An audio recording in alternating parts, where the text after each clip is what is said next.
Bonjour les amis, je voulais vous faire une petite vidéo juste pour vous expliquer la raison pour laquelle j'ai décidé de rendre cet article, qui est le Ulanzi R099.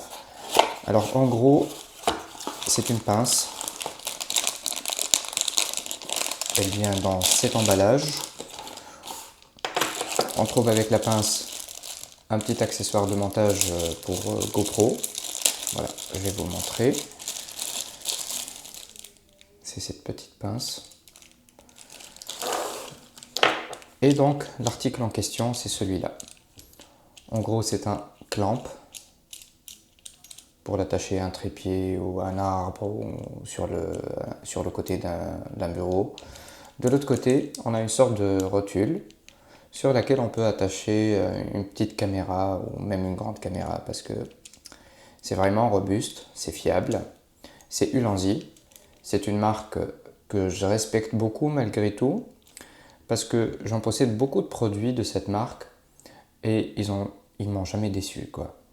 C'est vraiment une marque qui fait des produits d'excellente qualité, surtout pour le prix, parce qu'il joue surtout sur le rapport qualité-prix.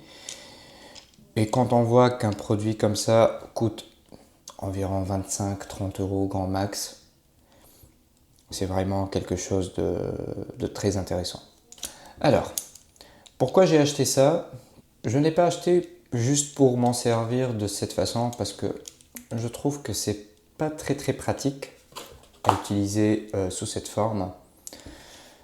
Je l'ai acheté parce que j'ai une bras magique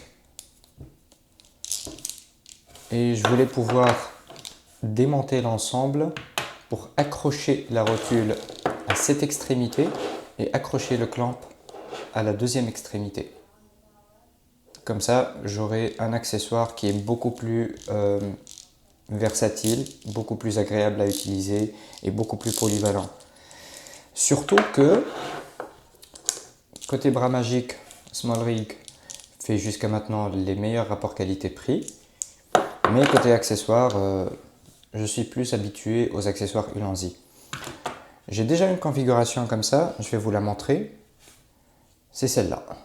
Alors, ici, j'ai la fameuse rotule Ulanzi double qui a un hot shoe sur le côté. Ça, c'est vraiment top.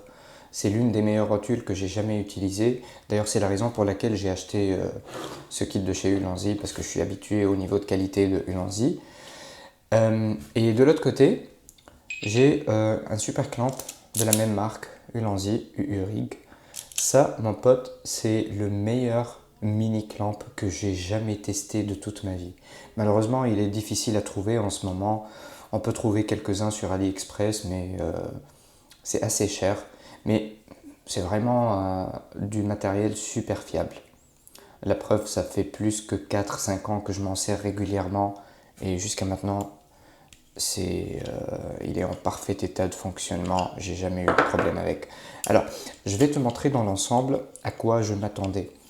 Alors, quand j'ai reçu le kit, ou on va dire quand je l'ai vu sur les photos, je m'attendais à avoir un truc qui ressemble à ça, c'est-à-dire le clamp avec la rotule accrochée et normalement, logiquement, ça doit être accroché sur une sorte de vis double, oups, désolé, sur une sorte de boulon double, mal, un quart de pouce ou 3/8 de pouce. Et le but, c'était justement de l'enlever, de le dévisser du clamp pour, euh, pour intégrer le Magic Arm entre les deux. Et à ma grande déception, ce n'est pas possible. C'est pratiquement soudé ici. Parce que quand j'ai regardé les photos de l'article, j'ai vu qu'il y a une pièce métallique qui brille. Donc je me suis dit, par déduction, intuitivement, je me suis dit que c'est forcément l'équivalent de cette petite vis, celle-là. Je me suis dit que c'est sûrement le cas. Comme il y a déjà, ils sont où les deuxièmes trous? Ah, il n'y en a pas. Je me suis dit que c'est forcément un pas de vis de 3/4 de pouce, un quart de pouce ou 3/8 de pouce et que ça sera facile de l'enlever. Malheureusement, ce n'est pas le cas. J'ai essayé, j'ai essayé du mieux que je peux. J'ai appliqué des forces extrêmes pour pouvoir la dévisser. Il n'y a rien à faire. Apparemment, c'est soudé, c'est impossible à enlever. Donc, je suis très déçu, extrêmement déçu. Et c'est justement la raison pour laquelle j'ai décidé de rendre l'article aujourd'hui. Voilà, c'est comme ça, malheureusement. Mais ça ne veut pas dire que l'article en soi est de mauvaise qualité, bien au contraire. Si cette configuration, dans l'état tel qu'elle est en ce moment, te suffit et répond à tes besoins, alors tu peux l'acheter. C'est quelque chose de super fiable qui dure vraiment dans le temps. Tu peux accrocher là-dessus une caméra assez chère comme la Osmo Pocket 3 que je suis en train de m'en servir en ce moment. Tu n'auras aucun problème avec. Voilà, c'était ça pour la vidéo d'aujourd'hui. Merci d'avoir écouté. Merci d'avoir regardé la vidéo et je te dis à bientôt.